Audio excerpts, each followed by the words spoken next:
Hello everyone, in this video, I'm going to show you how you can tame a Tyrannus in Icarus. Now I would like to tell you this beforehand.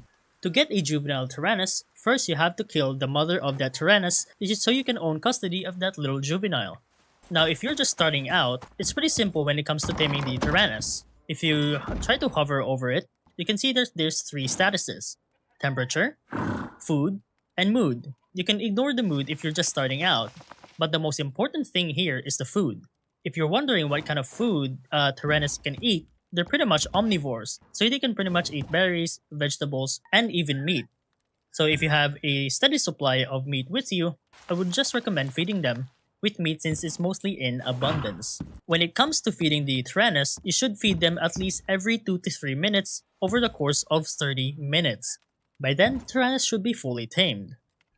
Alright, now because I am over level 10, over here on the tech tree, I did make a water trough, a food trough, and a small animal bed for my little Tyrannus here to sleep. But if you are just starting out, once again, you can just hold on to some cooked meat with you and then feed the Tyrannus by pressing right click.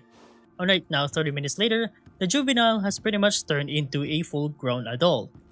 And to claim ownership, just press F and then give it a name. And now if you have a saddle with you, like this basic riding saddle, place it over here, and you should be able to ride this mount by pressing F.